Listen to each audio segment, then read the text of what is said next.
নমস্কার, আমি রুম্পা। রুম্পার হেসেলে তোমাদের সকলকে জানাই অনেক অনেক স্বাগত। বন্ধুরা, আমি বেশ কিছুদিন কোনো ভিডিও দিতে পারিনি, কেননা পারিবারিক সমস্যার কারণে। তবে আবার চেষ্টা করব নিয়মিত ভিডিও দেওয়ার। তা আজকে আমি তোমাদের মধ্যে যেই রেসিপিটা শেয়ার করব সেটা হচ্ছে অনেক পৌরাণিক একটা রেসিপি। এটা কিন্তু অনেক আগে থেকেই আমাদের ঠাকুমা দিদারাও এই রান্নাটা করতেন, আমিও আমার মার কাছ থেকে শিখেছি। সেটা হচ্ছে কুমড়োর ছক্কা। খেতে কিন্তু দুর্দান্ত হয়, রুটি, লুচি, পরোটা সব কিছু দিয়েই খেতে পারবে। তা আজকে আমি এই রেসিপিটা তোমাদের মধ্যে শেয়ার করছি। ভালো লাগলে একটা লাইক করে দিও, আর রেসিপিটি প্রথম থেকে শেষ পর্যন্ত দেখার অনুরোধ রইল। শেয়ার করে দিও, আর ভালো লাগলে একটা লাইক করে দিও। তোমাদের একটা লাইক আমার জন্য অনেক কিছু। তাহলে চলো দেরি না করে রেসিপিটি শুরু করা যাক। দেখো, চলে এলাম গ্যাসের কাছে। গ্যাস ধরিয়ে কড়াই বসিয়ে দিয়েছি। সবার প্রথমে আমি একটা ভাজা মশলা তৈরি করে নেবো। তার জন্য দেখো আমি এখানে বেশ কিছুটা ধনে নিয়ে নিয়েছি, গোটা ধনে। আর এর মধ্যে ধনেটা দিয়ে দিয়েছি। এবার ধনেটা প্রথমে একটু শুকনো খোলায় ভেজে নেব। দেখো, ধনেটা বেশ ভাজা হয়ে গেছে। এবার এর মধ্যে দুটো শুকনো লঙ্কা আর জিরে দিয়ে দিলাম। এবার জিরেটাকে আর শুকনো লঙ্কাটাকে একটু ভেজে নেব শুকনো খোলায়। দেখো, জিরে, ধনে, শুকনো লঙ্কা আর মৌরি একসাথে করে ভেজে নিয়েছি। মৌরিটা দেওয়া তোমাদের দেখাতে পারিনি, ক্যামেরাটা অফ হয়ে গেছিল, তাই এর মধ্যে হাফ চামচের মতন মৌরি দিয়েছি। তাই এটা ভাজা হয়ে গেছে। এবার আমি এটা মিক্সিতে গুঁড়ো করে নেব। আর এদিকে আমি দেখো কড়াই বসিয়ে রেখেছি। এবার এর মধ্যে আমি দিয়ে দেবো সর্ষের তেল। এই ভাজা মশলাটা আমার লাস্টে আমি ব্যবহার করব। এবার পরিমাণ মতো দিয়ে দিচ্ছি সর্ষের তেল। এবার তেলটা গরম হলে আমি কুমড়োটা ভেজে নেব। দেখো, তেল আমার গরম হয়ে গেছে। এবার আমি তেলের মধ্যে সামান্য একটু হলুদ গুঁড়ো দিয়ে দিচ্ছি, কেননা কুমড়োটা তেলের পরে ছাড়লে পরে তেল ছিটে আসতে পারে, এই জন্য একটু হলুদ গুঁড়ো দিয়ে নিলাম। এবার আমি সবার প্রথমে কুমড়োগুলোকে ভেজে নেব। কুমড়োগুলোকে ভেজে তুলে নেব। এর মধ্যে আমি কোনো রকম লবণ দেবো না, কারণ লবণ দিলে তাহলে কুমড়ো থেকে জল ছেড়ে দেবে।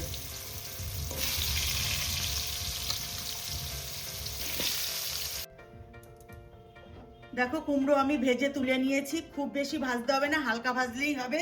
আমিও হালকাই ভেজেছি। এবার ওই তেলের মধ্যেই আমি দিয়ে দেবো ফোড়ন। ফোড়নে দেব দুটো শুকনো লঙ্কা দিয়ে দিচ্ছি, দুটো শুকনো লঙ্কা, দুটো তেজপাতা, আর দিয়ে দেবো 5 ফোড়ন। এবার আমি এর মধ্যে দিয়ে দেবো কেটে রাখা, ডুমো ডুমো করে কেটে রাখা আলু। আলুটা ফোড়নের সাথেই ভেজে নেব।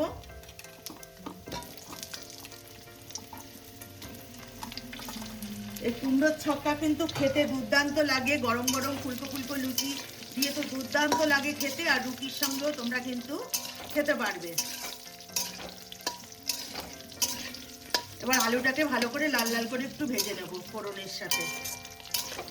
দেখো, আলুটা কিন্তু ভাজা হয়ে গেছে। আমি আর আলু তুলে নেব না, এর মধ্যেই আমি সমস্ত উপকরণ অ্যাড করব।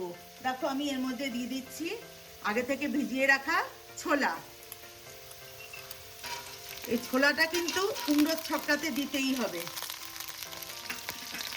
এবার ছোলাটা দিয়ে দিলাম। এবার আমি এর মধ্যে দিয়ে দেবো নারকেল কোড়া।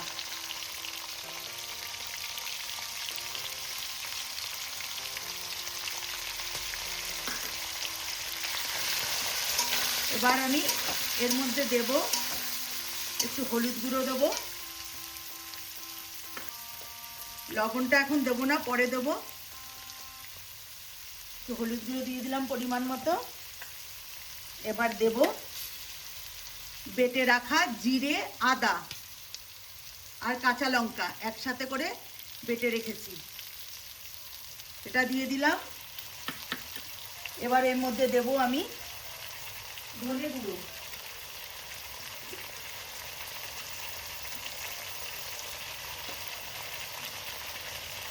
দিয়ে দিলাম ধনে গুঁড়ো 1 চামচের মতো।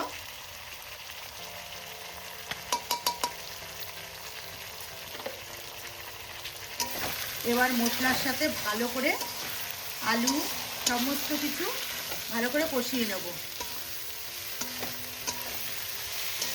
দেখো মশলা কিন্তু আমার কষানো হয়ে গেছে। এবার আমি এর মধ্যে দেব পরিমাণ মতো লবণ। আমি কিন্তু আগে লবণ দিইনি, এই এখনই লবণটা দিলাম। এবার আমি এর মধ্যে দিয়ে দেবো কেটে রাখা কাঁচা লঙ্কা। ঝালটা তোমরা তোমাদের পছন্দ মতো দেবে। আমি ঠিক যেইভাবে রান্নাটা করছি তোমরা কিন্তু বাড়িতে এইভাবে একবার রান্না করে খেয়ে দেখো, অপূর্ব হয় খেতে এই কুমড়োর ছক্কা। এবার আমি এর মধ্যে দিয়ে দেবো ভেজে রাখা কুমড়োটা। এবার আমি কুমড়োটা দিয়ে দিচ্ছি।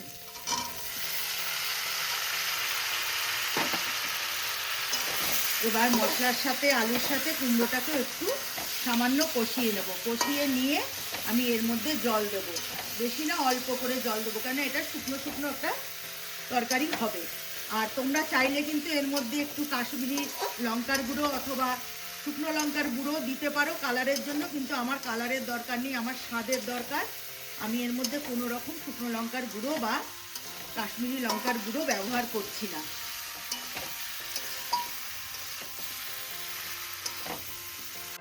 দেখো মশলার সাথে কুমড়োটা দিয়েও আমি ভালো করে কষিয়ে নিলাম। এবার আমি এর মধ্যে দিয়ে দেবো পরিমাণ মতো জল। জলটা আমি আগে থেকেই গরম করে রেখেছিলাম, সেই গরম জলটাই আমি দিয়ে দিচ্ছি। খুব বেশি জল দেওয়ার দরকার নেই, অল্প জল দিলেই হবে, কারণ কুমড়ো 50% সেদ্ধ হয়ে গেছে, আলুও হয়ে গেছে, কষাতে কষাতে কিন্তু এগুলো সিদ্ধ হয়ে গেছে। আর এটা কিন্তু খুব একটা ঝোল হবে না, গা মাখা তরকারিটা হবে।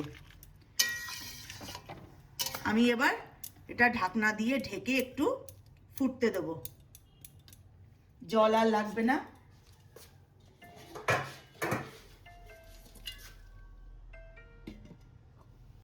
ঢাকনাটা উঠিয়ে নেব। দেখো জল যতটা দিয়েছিলাম অনেকটাই কিন্তু টেনে গেছে। এই যে যতটা ঝোল আছে এটাও কিন্তু বসে যাবে, এতটা থাকবে না। এবার আমি এর মধ্যে দিয়ে দেব একটু চিনি দেব। এটা কিন্তু সম্পূর্ণ একটা নিরামিষ রেসিপি, তোমরা কিন্তু উপোসের দিনেও কিন্তু এই রেসিপিটা বানিয়ে কিন্তু খেতে পারবে।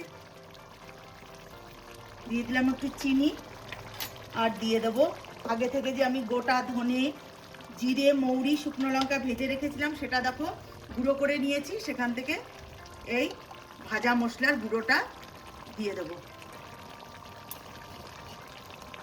এই গুঁড়োটাই কিন্তু, এই যে ভাজা মশলার গুঁড়োটাই কিন্তু এই সবজির টেস্টটাকে আরও বাড়িয়ে দেবে। দেখো আমার হয়ে গেছে। এবার আমি গ্যাসটা বন্ধ করে নিয়ে একটা পাত্রে উঠিয়ে নিয়ে তোমাদেরকে পরে দেখাচ্ছি। দেখো বন্ধুরা, কুমড়োর ছক্কা আমার একদম রেডি। আমি একটা পাত্রে উঠিয়ে নিয়েছি। দেখো কালারটাও কত সুন্দর এসছে। আমি কিন্তু সব কাঁচা লঙ্কা দিয়েই করেছি, কোনো শুকনো লঙ্কার গুঁড়ো বা কাশ্মীরি লঙ্কার গুঁড়ো দিইনি, তবুও দেখো কালারটা কত সুন্দর এসছে। তেলের মধ্যে একটু চিনি দিয়ে দিলেই কিন্তু কালার আপনি আপনি এসে যায়। তা আমি যেইভাবে রান্নাটা করলাম, তোমাদের কাছে অনুরোধ রইল একবার এইভাবে রান্না করে খেয়ে আমাকে কমেন্টস করে জানাবে। আমি গ্যারান্টি দিয়ে বলতে পারি তোমাদেরও খুবই ভালো লাগবে, এতটাই টেস্টি হয়। গরম গরম ভাতের সঙ্গে লুচি, রুটি, পরোটা সব কিছুর সাথে কিন্তু ভীষণই ভালো লাগে। তা রেসিপিটা ভালো লাগলে একটা লাইক করে দিও। আমার চ্যানেলের নতুন বন্ধু হয়ে থাকলে চ্যানেলটিকে সাবস্ক্রাইব করে নেওয়ার অনুরোধ রইল। আর যারা করেছে তাদেরকে অসংখ্য অসংখ্য ধন্যবাদ। যারা ফেসবুক থেকে দেখো অবশ্যই ফলো করে নিও। তাহলে আজকের মতন এখানেই বিদায় নিচ্ছি। ভালো থেকো, সুস্থ থেকো, নমস্কার।